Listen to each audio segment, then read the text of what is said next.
Hi, I'm Katie from New York. Before I tell you my story, please like and subscribe. My aunt said my parents had an accident when I was a baby, and since then, I've lived with her and my cousin Lucy. But you'd never guess another kid lived in this house. All the wall frames had pictures of just Aunt and Lucy. Lucy had the biggest room bursting with toys and books.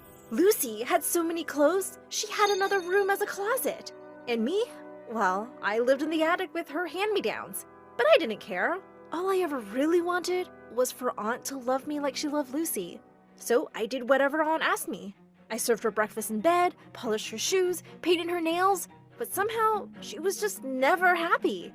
Once when I was 10, a new neighbor came to visit Aunt, and she looked awestruck when she saw me. What a beautiful child! That gorgeous red hair and those adorable dimples. Adorable?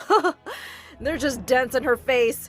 Stop smiling, Katie. You look like a moron. Go get us tea. I went to the kitchen, spat in Aunt's tea, and gave her the cup with a very serious face. There. But soon after I turned 13, my whole life was transformed. One day at breakfast, Aunt was going through the mail when suddenly she spat out her cereal. Just then, I saw the letter she was reading had my name on it. Hey, what's that? But Aunt had already jumped off her chair and she threw the letter in the fireplace. Why'd you do that? It was mine! I saw my name! And who would write to you? You didn't see anything. As she stormed off, I couldn't help thinking, who would write to me? A few days later, the doorbell rang and a postman was standing outside. Express delivery for Miss Katie? Suddenly, a flying figure pushed me aside and attacked the postman. Oh my god! Aunt! I tried snatching the letter from her, but she was off with it like a bullet. What the freaking turtle? What was she hiding? I was dying to find out, but the letters stopped coming. But one evening, when the bell rang, Aunt ran to open the door, and standing outside were two bodyguards with a wealthy-looking man. Can you explain what happened to the letters and plane tickets I sent for my daughter? Wait, what? Just then, the man spotted me and his eyes welled up. Oh my god, you must be Katie. You look exactly like your mother. I'm your dad, sweetie. Dad? You're my dad? Why didn't you come for me before? He tearfully explained that he and Mom had gotten divorced before I was born, and she told him never to get in touch. He found out just recently that Mom had an accident so long ago, and he tracked me down. As we hugged tight, I turned around to Aunt. You made me think he wasn't even alive. And why were you keeping the letters from me? Because you don't deserve to go live like a princess. You should be my maid after everything I've done for you. You've used me all these years. Used you? I did everything you ever asked, just so you'd love me. Did you ever love me at all? Even a little? No, how could I? You're like a toothache that just never goes away. That's what I was? Dad told me to pack my things immediately. But before going, I made sure to rub Aunt's toothbrush inside the toilet. Then I took Dad's hand and left without even saying goodbye. We flew over to New York, and I was shocked at the size of Dad's mansion. And my room was 5 times bigger than Lucy's. This was freaking awesome! As Dad was showing me around the house, I suddenly saw a tall woman staring at me coldly from a distance. Dad was married, so that must be my stepmom? Mary, there you are. Come meet Katie. But Mary just turned away and slammed the door behind her. Later that night, I walked past their bedroom to hear Dad and Mary talking in loud voices. It's her first day here, Mary. Think how unwelcome she must have felt. What about me? You just expect you'll bring a child home and I'll start loving her like she's my own? I crept away without hearing any more. Great. Another mom figure who already hated me. When I went down for breakfast the next morning, Dad greeted me with a smile, and so did Mary. Sorry, Katie. I wasn't feeling too well yesterday. I hope you slept well? Yeah, as if she cared. When I asked Dad for the orange juice, Mary quickly got up to pour it for me, and she dropped the whole jug in my lap. Oh my god, what are you doing? I'm so sorry. It just slipped from my hands. I know you don't want me here, but you don't have to be so petty. With that, I stormed off. Her whole innocent act was fake, and she proved me right soon enough. A few days later, I was walking over to the sofa in the living room when suddenly, I tripped over something. I went flying straight into this weird statue, and I stared at the wreck in horror. Mary leapt up angrily from her armchair. Oh my god! How could you be so clumsy? Do you know what that's worth? Just then, Dad burst into the room, and behind him were some guests. What happened? We heard a loud crash. Oh, honey, Katie broke the statue by accident, but thankfully she's not hurt. Dad looked really upset but stayed silent. I couldn't stop myself though. You were just shouting at me, but the minute Dad came in, you became an angel?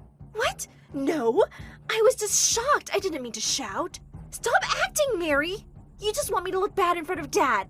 I think you tripped me up with your leg. What? You little brat, how dare you? You must have tripped on the carpet. That's enough. In case you both forget, we have guests. Kitty, please go to your room. I walked off angrily and slammed my door shut. I didn't trust her one bit. Dad got me enrolled in school soon, and I felt nervous walking into the huge building. A few kids were looking at me, and I smiled, and suddenly a bunch of boys were surrounding me. Oh my god, can you do that again? Do what? Smile, please smile again. I did, and all the boys just stared at me. What was wrong with my smile? Those dimples are so freaking cute. I could just look at them all day. Wow, these dents in my face? Boys like these? Just then, a girl pushed through the crowd. Get away from her, you morons! You're scaring her! Hi, I'm Veronica, and I don't have a redhead in my group. You look nice and rich, so we're friends now, okay? Well, she wasn't really giving me a choice. I was part of her popular girls gang now. I love my new school, but it started bothering me really soon that Veronica could be rather mean to other kids. I tried to tell her a few times, but she always says she was only joking. But then one day, I walked into the cafeteria, and I saw her and her friends making fun of a kid on crutches. Hey, Limpy, what would happen if I took away one of your legs? And with that, she pulled away a crutch and he landed hard on the ground. Veronica, are you crazy? He's already hurt. Why are you bothering him? Oh, come on, we're just joking around. But it's not funny. You're just being a jerk bully. Hey, no one talked to me like that, tomato girl. She pounced on me and pinned me against the wall. I pushed her back and she went crashing straight into the chemistry teacher walking by. He dropped all the bottles he was holding, and the vile smell of chemicals had everyone gagging and running out of there. And Veronica and I got suspended for a week. Dad would be so disappointed. When I went down that evening to tell him, he wasn't in his study, but I found freaking Veronica poking her nose through his things. She just picked up a pen and put it in her pocket. What are you doing in my house? Your house? You live here? Since when? You're interrogating me, you thief? Put that pen back right now, or else.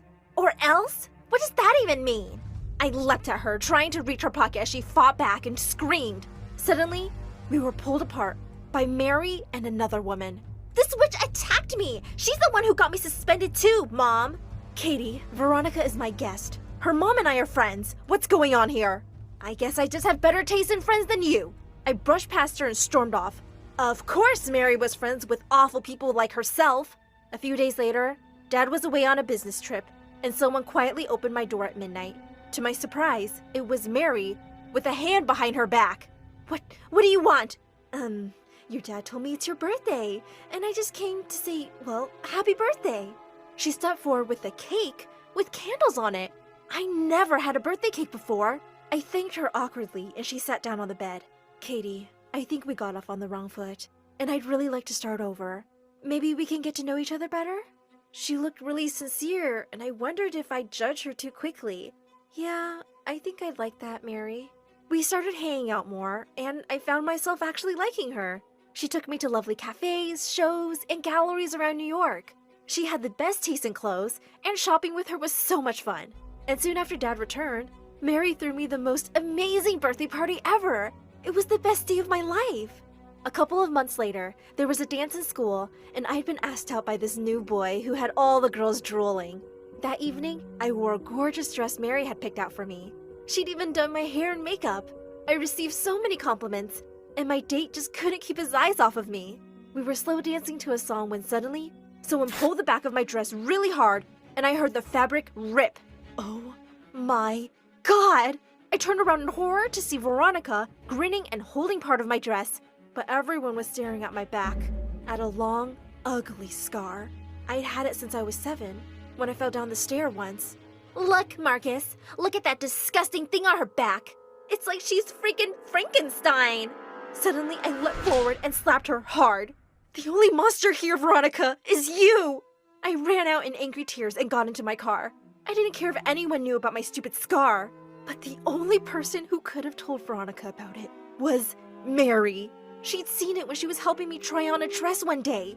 I burst into the living room and started screaming. How could you be such a witch, Mary? You almost made me believe you cared about me. What are you talking about? What happened to your dress? Veronica ripped my dress because you told her about this scar. Even Dad doesn't know. I only told you. And you thought it could be something you'd tell Veronica to use against me? You're the most horrible person I know. You're even worse than my aunt. I hate you! As I cried furiously in my room, Dad came in and hugged me. Sweetheart, there must be some mistake. Mary wouldn't do this. She would. She did. No one else could. Don't defend her, Dad. Just don't. If Veronica thought I was gonna be embarrassed and hide, she was so wrong. I went back to school the next day expecting weird looks and comments. But what happened left me shocked. The principal walked in during the first lesson and said, "The entire class came to me this morning to complain of an incident at the dance yesterday. And there is no way that I will tolerate this kind of behavior in my school. Veronica, you're expelled." As Veronica stared at her in horror, the whole class erupted into cheers and applause. This totally made up for everything.